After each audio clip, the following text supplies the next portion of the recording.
नमस्कार, capital TV Uttar Pradesh देख रहे हैं आप। आपके साथ मैं हूं बबीता।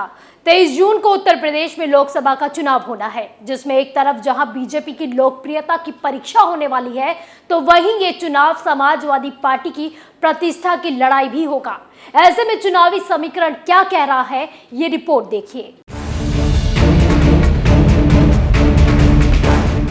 उत्तर प्रदेश विधानसभा के करीब 3 महीने बाद यूपी में 2 सीटों पर लोकसभा का उपचुनाव होने जा रहा है।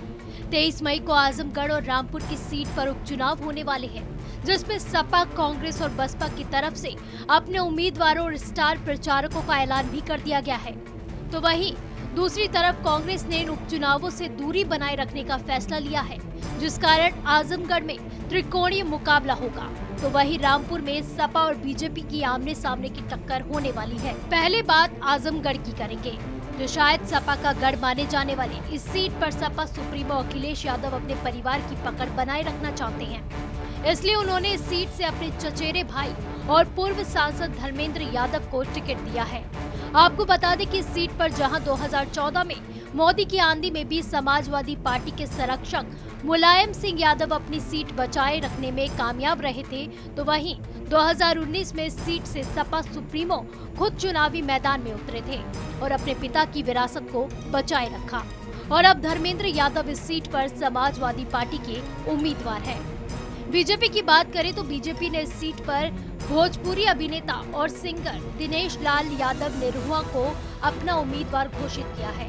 आपको बताते चले कि 2019 लोकसभा चुनाव में निरहुआ अखिलेश यादव के खिलाफ बीजेपी के उम्मीदवार थे, लेकिन उन्हें हार का सामना करना पड़ा था।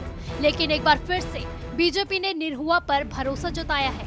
वहीं बसपा की बात कर ली जाए तो बसपा ने पूर्व विधायक और कारोबार शाह आलम उर्फ गुड्डू जमाली को अपना उम्मीदवार बनाया है।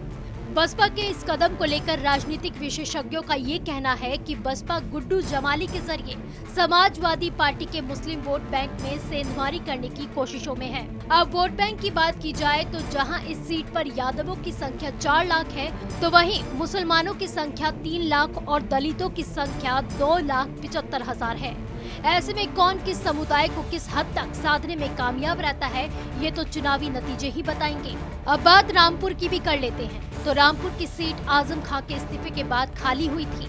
अब वो विधानसभा के सदस्य, इस सीट पर बीजेपी और सपा की सीधी टक्कर होने वाली है। अब वो विधानसभा के सदस्य हैं। इस सीट पर बीजेपी और सपा की सीधे सीधे टक्कर होने वाली है, क्योंकि कांग्रेस चुनाव लड़ ही नहीं रही है और बसपा ने इस सीट पर अपना प्रत्याशी उतारने से मना कर दिया है। ऐसे में बीजेपी ने घनश्याम लोधी को इस सीट पर अपना प्रत्याशी बनाया है, तो वहीं सपा ने आजम खां के करीबी आसिम रजा को अपना उम्मीदवार चुना है। सूत्रों की माने तो अखिलेश यादव ने रामपुर से उम्मीदवार चयन की जिम्मेदारी आजम खां पर छोड़ दी थी, क्योंकि अखिलेश नहीं चाहते थे कि दोनों नेताओं के बीच चल रही तनावपूर्ण रिश्ते और ज्यादा बिगड़े। अब इस सीट पर वोटर्स की बात भी कर लेते हैं। रामपुर लोकसभा में तकरीबन 8.5 लाख मुसलमान वोटर्स हैं, तो वहीं 8,30,000 हिंदू वोटर्स भी हैं। अब देखने वाली बात यह होगी कि क्या समाजवादी पार्टी अपनी प्रतिष्ठा बचा पाती है या फिर बीजेपी अपनी लोकप्रियता दिखाती है। जनता किसके साथ जाएगी और किसको इस बार ठेंगा दिखाएगी, देखना दिलचस्प ये भी होगा कि आजमगढ़ में कमल खिलता है या फिर साइकिल पर सवार होकर धर्मेंद्र यादव दिल्ली जाते हैं या फिर गुड्डू जमाली का हाथी साइकिल की हवा निकालता है। ये तो अब आने वाला वक्त ही बताएगा। आप देखते रहिए कैपिटल टीवी। नमस्कार।